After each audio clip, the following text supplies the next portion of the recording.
Mitchell has his head up, takes the feet. Oh, my! Donovan! Get that weak stuff out of here! Welcome to the Junkyard Pod, hosted by Tony Pesta, Jackson Flickinger, and Corey Walsh. I wish I had a brighter way to start this episode, but it might be over. It might be so over we won't ever be back. The Cavs are 10-16 since the All-Star break. That's the 9th worst record in the NBA. They're 3-7 over their last 10. That's 6th worst during that stretch, and you don't want to see the teams that are even worse than them. With that being said, I'm going to start off by forcing my two co-hosts here to say one good thing about this team. We're gonna get pretty negative here in a second, but I want to hear one reason you have for optimism when it comes to round one of the playoffs. In Donovan Mitchell's last 3 games, he took 6 shots in the restricted area, which I believe is an increase from his previous 3 games, which is very bad, but trending the right way. It's trending the right way, so that's something. Does that count for optimism, Tony, or are we looking I'll for count more? it. Yeah. No, you're good. Thank you. I'll take that. That's all I got. The Cavs in the first quarter are really competitive. They are. They fight. Really, they're the game right in there in the first after quarter. The first 12 minutes. Different tone. They might be a 500 team. God willing. Marcus Morris is providing so much toughness. I was gonna say he's more playable than I thought he would be, but him playing more than anyone truly hoped is kind of also a little bit of an issue. He's more playable than you thought, but you also didn't think that he would be playing this much. So that's something. I'll try and offer some optimism here. I'll be really tentative with this one. I do think gradually Donovan Mitchell's knee, he looks like he's moving slightly better each game. I will say that. He's still very clearly hobbled. But when I think of like that Houston game, even the New Orleans game, and then you compare it to the Phoenix game, and even against the Lakers, I think he's moving slightly, marginally better. I think Garland showing some signs a little bit. You know, he had a pretty good game against the Clippers, I think, overall. He was shooting the ball well. And I think to look at the full season, there's moments where this all makes sense. Even when you have the core 4 out there, there have been moments where it made sense. The first, couple quarters of the Clippers game, the first couple quarters of the Lakers game being examples. Now, clearly they have not been able to put it all together for a billion reasons, and that's what we're going to get to here in a second. The last thing that I wanted to say. Do you believe any of this, or I do. I really do. Is this a bit?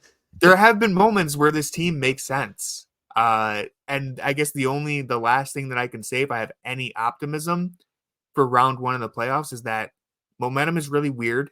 And if they can somehow, some way win game 1, that could turn everything around for them, I think. Now, they're not going to make a conference finals run. I wouldn't say that. But if they win game 1 of the playoffs, the vibes could change very quickly. But I can just tell you guys are ready. Go ahead. No, I got one more. Okay, go ahead. We learned in the last Clippers game that in the playoffs, we probably shouldn't run our last set of the game with Darius inbounding the ball. That's good to get that off the board. Get it off early. Get it when it doesn't matter. When you're running a final play and you're down by 2, you should probably have more than one person moving in the play, I think. I think the only action they ran was Strus to the corner. Allen is kind of like down there for a lob, but he's not like moving for a lob. He's just standing there with his hand up. And like that works in high school when like your tallest player is 6'6" and the other team is like 5'10". But when you're playing in the NBA, you got to move a little bit. You also want to have one of your only good shooters out there, not the one inbounding the ball. So yeah, that Jackson, what was your take on that final inbounds play? I mean, they at least got the ball inbounds, which is not something we've kind of. I mean, it was like partially out of bounds, but it got to Max Strus's hands, which is something that we've seen previously. Sometimes when Evan Mobley's inbounding it doesn't get to the intended guy's hands. So I think really we are being too pessimistic with that last inbounds play. This was really growth, and this is something to really the next step forward is maybe getting a shot off that doesn't get blocked right away. And then from there we can keep building towards maybe like a shot that has a chance of going in. That's that's the ideal, I would say. I think that's what most teams would be hoping for. All right, so let's tell me one reason why you have lost hope for this Cavs team. If you have, don't want to assume anything, but give me one reason or go down the list on just vent. This is what this episode is. We're going to be talking a lot of negativity probably, so go ahead.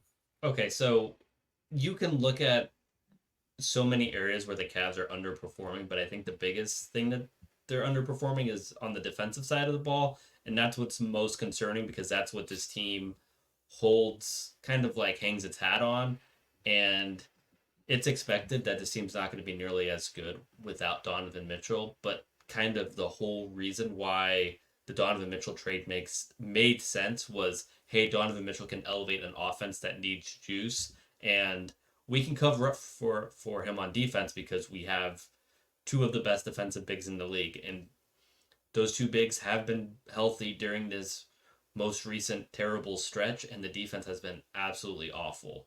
They've been 20th since the beginning of March in defensive rating. They're 29th in the last 2 weeks. Yeah. So it's just like, this is not what anyone signed up for. And I think we give JB some criticism for his offense, how uncreative some of the things are, how Darius doesn't move off ball, how Donovan doesn't move off ball, all this stuff. But if the defense is not there, then it's like, what is this team? This team has no identity. This is just a bad team. And that's the worst part.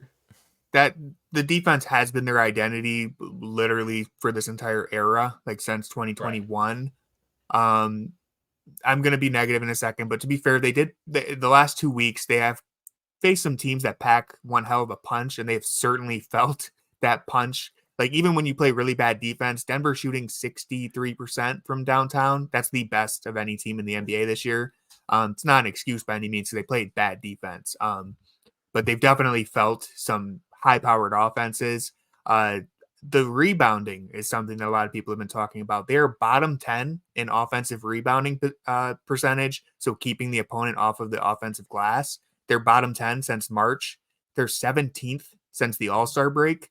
On the season, they're 7th, so they're top 10 on the season, but clearly something has not been going right in that department. I think, I will be honest, I haven't been able to watch all of them like I normally would, like rewatch the possessions.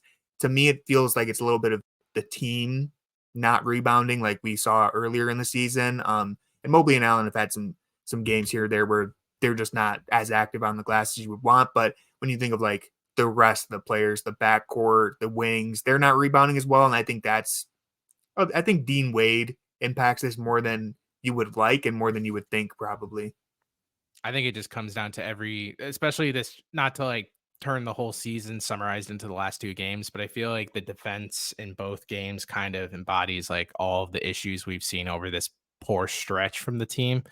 Is like perimeter defense has just borderline been non-existent throughout this stretch. You're seeing a lot of people have lapse in assignments. People are completely open. It's not even like they're just sagging off. It's almost like there's so much miscommunication in the defense that we're seeing like D'Angelo Russell basically go off, mostly because most of his shots were completely open.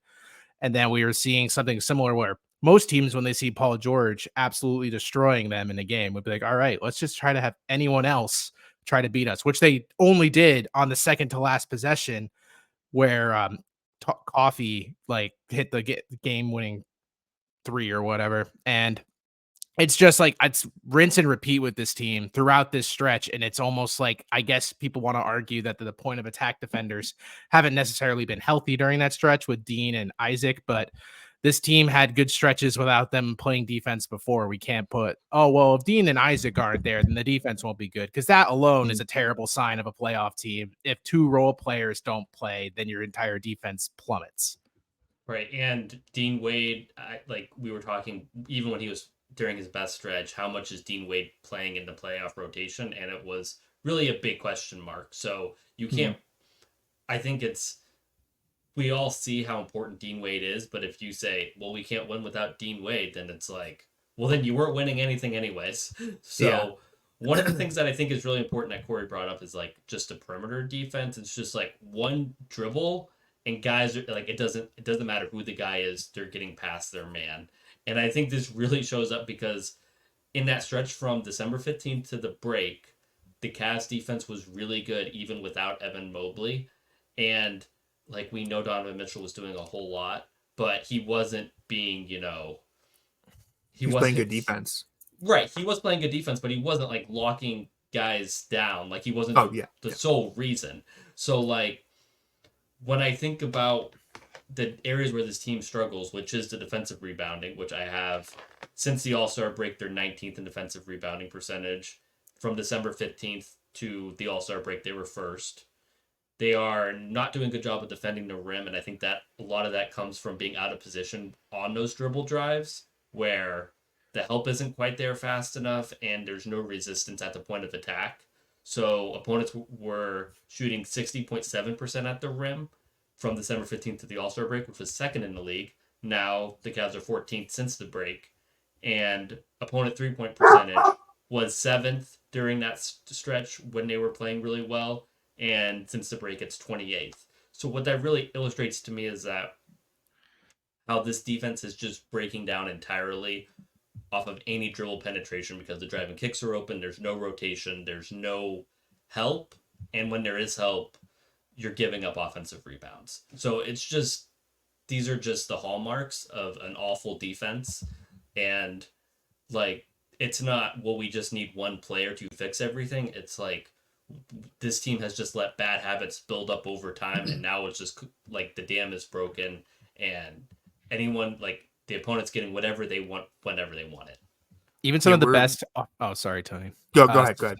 Some of the best first halves of this Cavs stretch where they look like they're going to play a very competitive game mostly come in a shootout. You never see the Cavs kind of hold their opponent down anymore. It's like the Cavs can go on a 40-point first quarter, but oh, look, the Lakers are also going to score roughly around there, or the Clippers are going to score roughly around there. And it's just, we're not seeing improvements in the areas that this team needs in order to make a playoff run. Like for all you can argue that the offense has picked up somewhat in this stretch, it also fizzles out the same way that the defense constantly is fizzling out. So it's just, it evens out at the end of every game.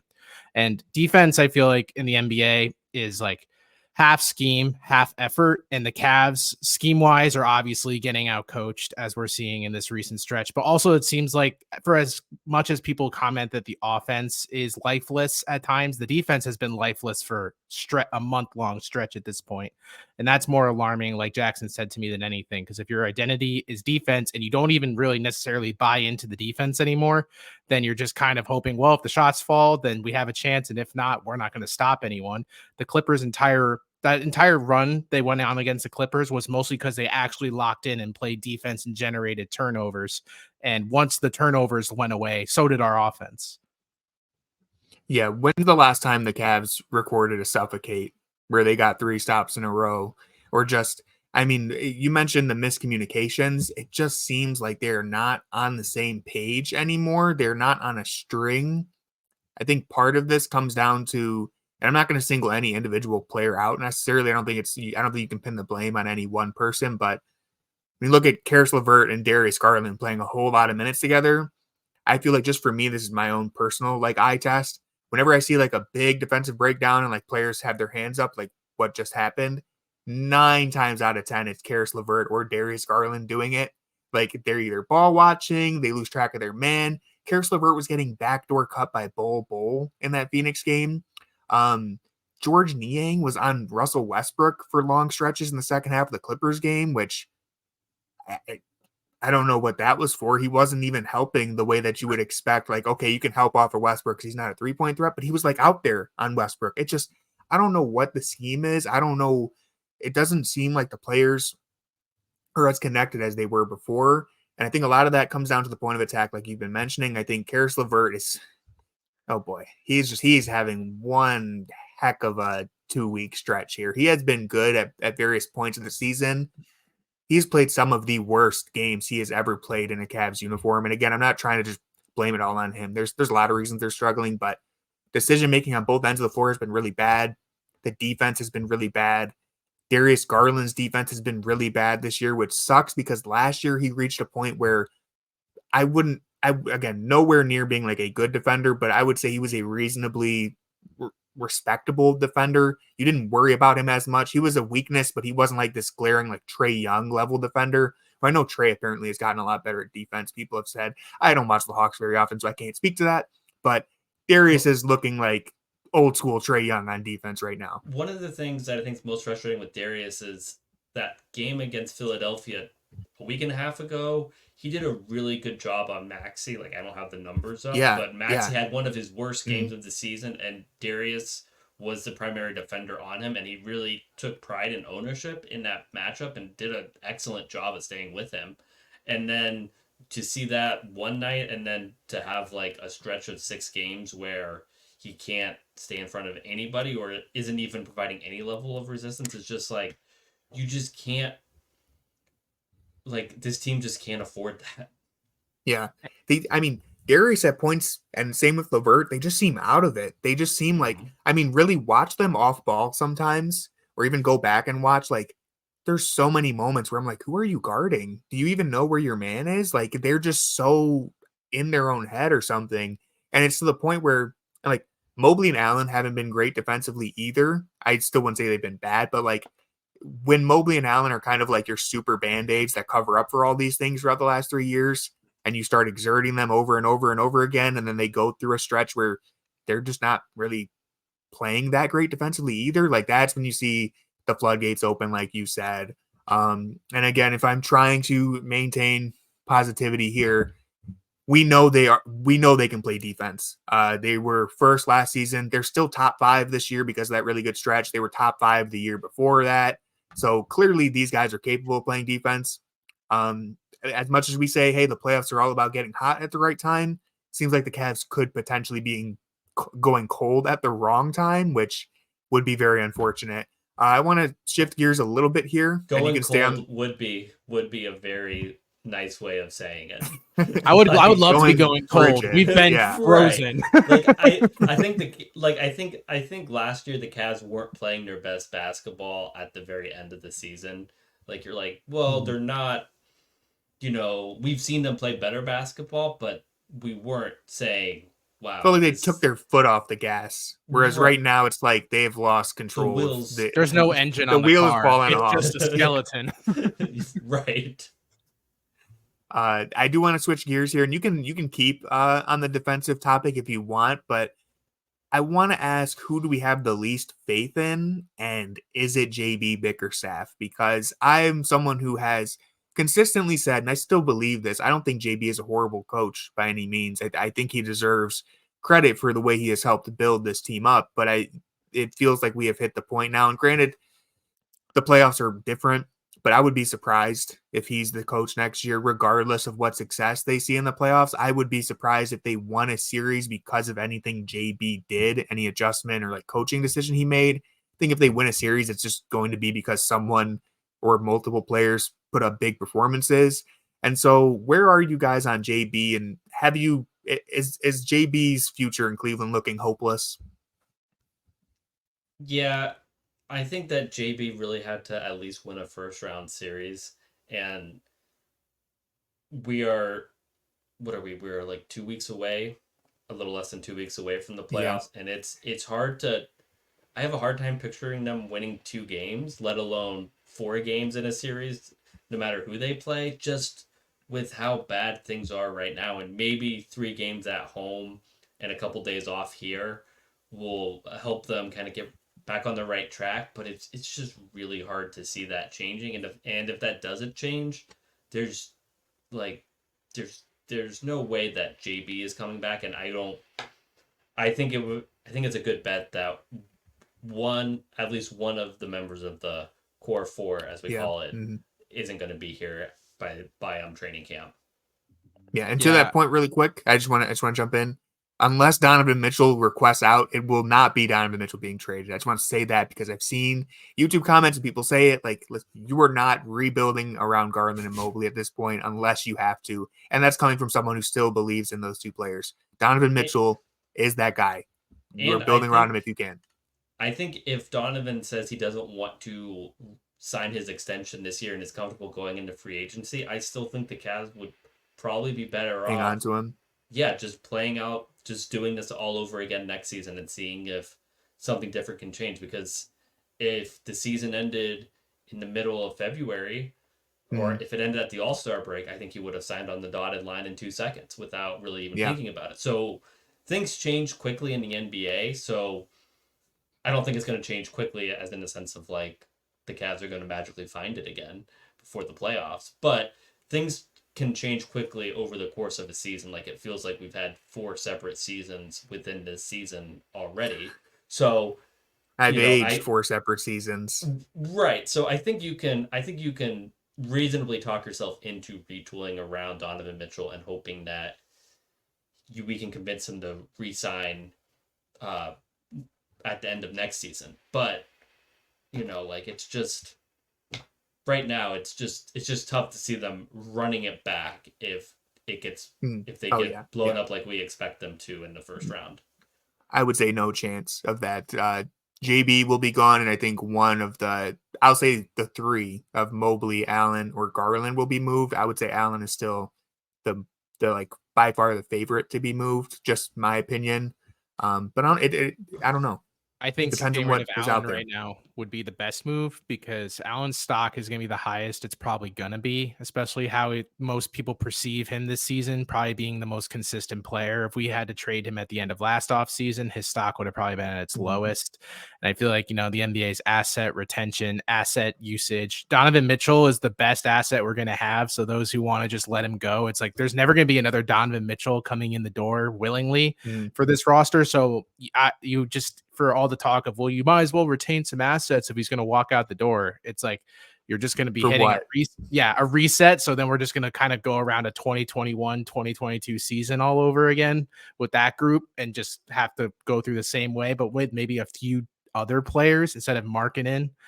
And I just feel like JB this is going to be a fork in the road for the Cavs because you can make an argument that they might be one coach away from becoming a better team or a different, like with a completely different philosophy. This could be like JB could be the Mark Jackson to the Steve Kerr Warrior comp. Not saying it's going to be a dynasty, but like sometimes a different voice in the room. Some coaches are good at building up a foundation and other coaches are good about taking that team to a level further than what the other coach could do. I think it's a surefire that JB is going to be let go. I mean, it's kind of like in the midway point of this season before they went on that 18-2 run. It was pretty much every game. It felt like this could be the game that they decide to cut the leash. We were hearing stuff about Dan Gilbert actually like having a pulse in the roster again. So that was kind of a surefire sign that if Dan Gilbert's getting the itch, he's going to use it. And I would feel like Dan is probably just chewing at the bit to write another letter saying goodbye, JB. It's been real nice. Thanks for all the good times. And I am sad to say, though, I agree with Tony that Jarrett Allen would probably be the one that's going to go. But I think it's the smartest move overall. I think he's the most movable, and you would probably get Mobley. You'd probably get the most for, but you definitely get more for Jarrett Allen right now than Garland, I think. It's tough just because Jarrett Allen has been the second best player on this team throughout the season, and I don't think third has been close at all. So he's been a big reason why this team was winning. I know that we talk about Donovan Mitchell a ton when we talk about that 18-2 stretch and stuff, but Jarrett Allen was phenomenal. And definitely you could really see how Allen in a 4-out modern team would just really work well. He's a really good screen setter. If you put him at the top of the arc with the ball in his hands and with 4 shooters around him, he's kind of capable enough to make the simple, easy reads. He's really good with the dribble handoffs and stuff. It's just that when you pair him with Mobley, that all goes away because what are you going to do with him at the top of the arc when Evan Mobley's standing 2 feet from the basket? Or if Evan Mobley is in the corner and his defender's still right next to the basket, and as soon as the ball gets put on the ground, Evan Mobley just sprints to the basket because that's kind of Evan's biggest problem is he can't generate threes because he keeps like running away from them before he can get the ball. But we can talk about that later. But that's where it's just like if if you did trade Jarrett Allen, I don't think Evan Mobley's ready to be your starting center, which this is something that the Cavs probably should have done 2 years ago, maybe even 3 years ago, in the sense of we have to throw Evan Mobley into the fire at some point. We might as well do it now. But if you're going to go into a season with Donovan Mitchell hasn't signed an extension and we're trading away our center, one of the best centers in the league, and hoping that Evan Mobley, who hasn't shown he can be a center full time, we're just going to hope that he makes that leap during the season. That's really tough to that's really tough to sell. So yeah, I'm not sold on blowing up the core four, to be fair. And even if you do, like, I don't think there's like an objectively right decision aside from keeping Mitchell if you can. There's a billion ways this could play out. A lot of it is kind of impossible to predict. I do want to hit on what you were mentioning there, though, with the way Allen is used in these triple handoffs and above the break. And again, to kind of bring it back to JB, this is something I've been talking about. And I mentioned on the last one, and I gave you a shout out because we talked a lot about Okoro seemingly not being allowed to be a basketball player. Feels like Evan Mobley has fallen into that category, I think, for really his 3 seasons in the NBA. And even Jarrett Allen to a degree. During that stretch when it was just him and Mitchell out there, Allen was allowed to do a lot of things that we don't really see him do anymore, even when he is the only big on the floor. And we kept mentioning, like, is this coaching? Is it confidence? We're not really sure.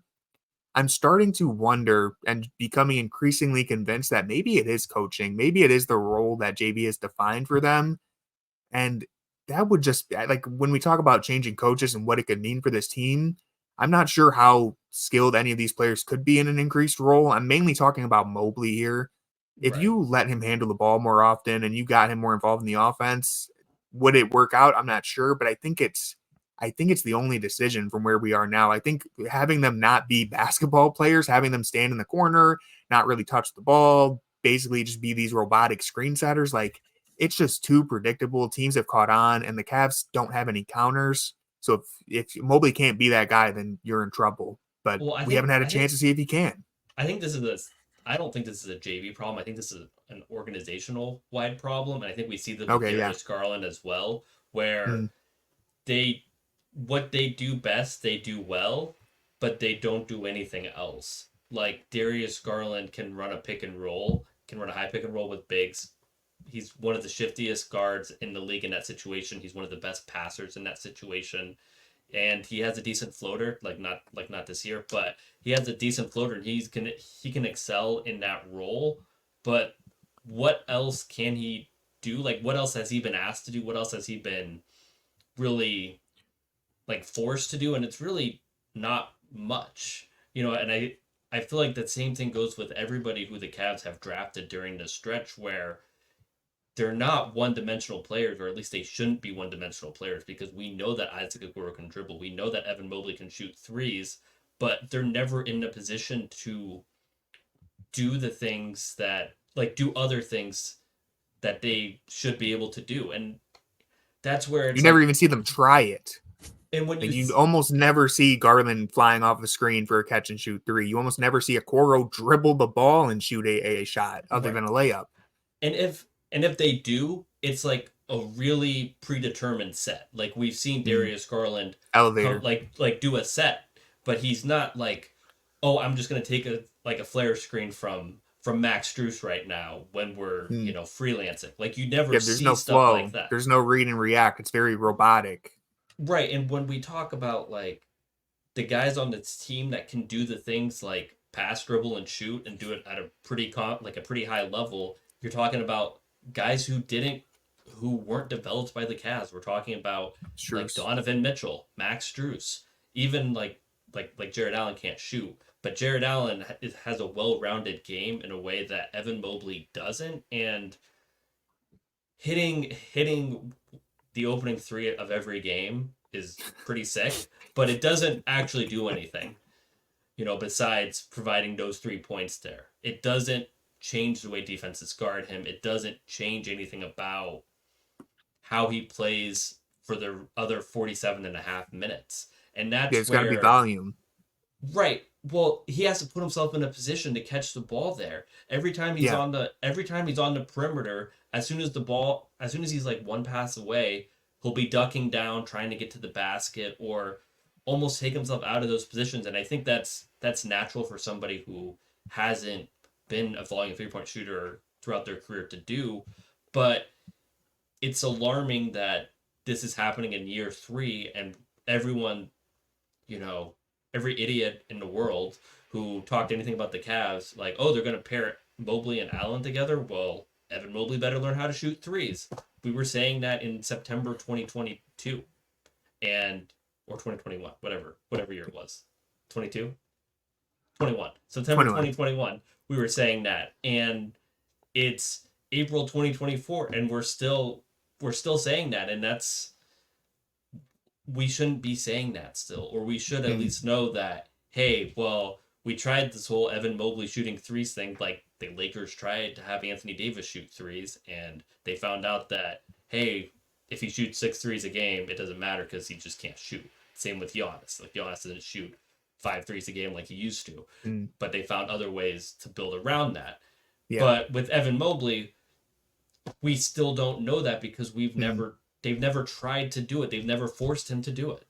That's what's frustrating, is especially because the percentage has been there so far, incredibly low volume, but he has been hitting shots. So it's like, why is he not pulling more? Why are you not encouraging this? I don't know. And I'm not saying that they aren't encouraging it, but when you combine the fact that Okoro has spent years improving as a shooter and still being incredibly low volume, Garland seemingly never wants to shoot as much as we want him to shoot, doesn't move without the ball as much, even Mitchell, like, it's hard to pinpoint exactly whose fault it is. Maybe it's more fair to say it's an organizational thing than JB, but yeah, it's tough. It also just bleeds into the playoff problem, because the whole thing about you hear about the playoffs is like, all right, well, what the playoffs try to do is it tries to push you like it tries to remove the 2 best things you're good at. And if the Cavs only develop, let's say, 2 to 3 skills per player, it's like, all right, well, 2 of them are gone. So Darius, we're going to make it so you can't shoot on the perimeter anymore. Well, what can you do now? I don't know. That's it. And then that's why the Cavs look so lifeless in postseason basketball. We've seen it through the play-in. We see it through the playoffs. When your 2 best things are taken away, but you were only developed really to be excelling at 2 separate things, you have nothing left, and there's no adjustments. They don't know how to play in a flow when everything falls apart because they're so used to organized sets that when that gets thrown out the door, they know exactly what you're going to run. It's like, oh shit, what do we do now? And then everyone's frozen on possessions time and time again, and we're shooting with the play clock expiring or running sets with 7 seconds left, the same song and dance that we see every time it gets tough for this team. They just almost freeze. Yeah, and it's one of the things that the Cavs built such a high offensive rating last season just by spamming pick and rolls, and just it is really tough to guard the pick and roll when you have two guys who can finish at the rim and 2 guards who could pull off the dribble. Like, it's really tough to guard, but in the regular season, teams aren't game planning for it the way that they do in the playoffs. And we saw in the playoffs, like, the Knicks just said, no, you're not going to do that. We're going to blitz the pick and roll, and we're going to send help to the backside. So you're not going to be able to do that. And the Cavs reacted like they never thought that a team would ever try to stop them from doing what they do best. And then it wasn't like, well, game 2, we got to figure out a solution. It wasn't like, well, at least game 3. Like, let's try it again. Well, game 4, it was the same. Maybe they won't defend it this time. It's the running into the brick wall metaphor. It's like, well, this time it's different. Right. And it's not even like you can't out execute a situation where you've been completely out schemed. Like, I always think about the 2015 finals when the Warriors finally said, we're just going to let Mozgov score 500 points if he wants to, because like he's not going to score 500 points, and who cares if he can post up Draymond and Iguodala. We're just going to run around him on the other end. And Mozgov, if you look at his stats, you'd say, wow, Mozgov is really good. But if you watched games 5 and 6, you'd say, yeah, well, once they just allowed that to happen and took everything else away, there was no solution to be had. It was over. And the Cavs didn't get there after game, 5 against a really good team. They got there after the first quarter of game 1 against a team that they still have much more talent than. So, and we're still talking about the same thing 365 days later. Yeah, that's what so again, the Knicks series, you blitz the pick and roll and you basically force Allen or Mobley to create something on the short roll. That was an emphasis, at least was what everyone said heading into the summer and the season. And we have seen moments where Allen, for example, will just take the free throw jumper. Mobley will create something. He'll flow into something with Max Strus because now you have a guy you can pass, dribble, or shoot out there rather than Okoro or Jetty or Lamar Stevens. You could do other things, but you don't see it enough. It's like they don't experiment enough. It's only like the Allen mid-range jumper. I don't have the stats, so maybe I'm way wrong on this, but it feels like he took a decent amount of those during that stretch with Mitchell, and he's barely taken them ever since. And it's not like they're not open anymore. It's just he's not looking for it anymore. And again, I think it all comes back to being prepared offensively and operating like a basketball player rather than a robot, where Jarrett Allen is open on the elbow, but instead of looking for the jumper, he's already looking to run a a dribble handoff with someone who's completely smothered, for example. Like, there's just all these moments where the Cavs don't react to what the defense is giving them. They just ran their head against the wall. It almost feels like, no, Jackson, please. You go. I was gonna say, it's like they're not empowered to do basketball things. Like, they're only on the court because their brother invited them. Their older brother invited them to the court, and like if they take a wrong step, they're gonna get like sent home to their mom. So like that's even Dean Wade is another player that we didn't mention. Same boat as Okoro, Mobley, all of them, and came up with the Cavs too. Who spent his entire professional career with the Cavs. So that's where it's like the Cavs have done a really good job of, I think, making players functional who you kind of question whether they could be functional. I'm thinking of like a Lamar Stevens, Dean Wade, like guys who are on the edge of rosters that they really, they hit a home run with like an undrafted. Well, Sam doesn't count because he doesn't. But Sam actually does stuff. He has championship DNA. Yeah, but Sam, like Sam kind of like figured it out on his. Like Sam went on a different journey where he went through many different professional organizations and had to figure it out for himself, and then he did do that. Whereas, like, the guys that have come up and just been with the Cavs organization, where like you see the progression that Isaac Okoro has taken, but it's capped out because he's not a basketball player. He's a guy who does basketball things. And like they just have a bunch of guys who do basketball things. They don't have basketball players. The only basketball players they have are Donovan Mitchell, like maybe Jarrett Allen, guys who aren't, who didn't come up through the system. Right. And that's a problem because the team's built around, this whole thing is built around Darius Garland and Evan Mobley. And if you can't get either of those guys who were top picks, who showed flashes very early on that they can exceed the ceiling and floor that we had for them, then this is never going to work. It doesn't matter who you put around them, They almost treat like roster construction like 2K, where it's like, all right, we're going to run the same thing we ran last time. But obviously it's the players' fault because they didn't produce. But if we bring in other people to do the same thing, it's almost the illusion of change. And that's what this was. We came in and be like, Max Strus who had movement shooting. And for like the first 2 weeks, we saw like that example. We're like, wow, this offense looks a lot different. And then as they get more comfortable, they slowly revert back to the same offense because it's the equivalent of comfort food where we're going to run pick and roll. And if people are open, that's great. Just hope they hit it because it's going to be stationary shots at this point, unless it's Sam Merrill who made the Cavs evolve their offense to be like, wow, movement shooting looks pretty cool. Let's only use it with Sam Merrill, though, because he's the only one that shoots 8+ shots per game off movement shooting.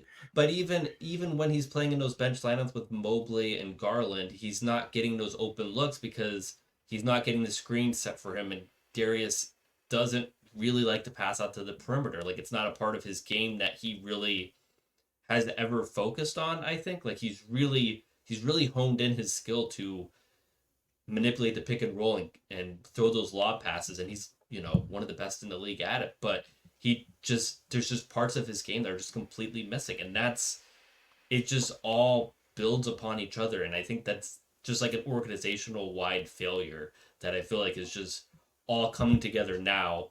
And the thing that like JB was hired for was being a culture guy and being a defensive first guy. And the things that get you hired are always the things that get you fired. And those two things, the culture and the defense are now gone. And if he does get fired, that will be the reason why. It won't be because of the offense, because he wasn't hired to be the offensive coach. But what he was hired to do, they aren't doing anymore.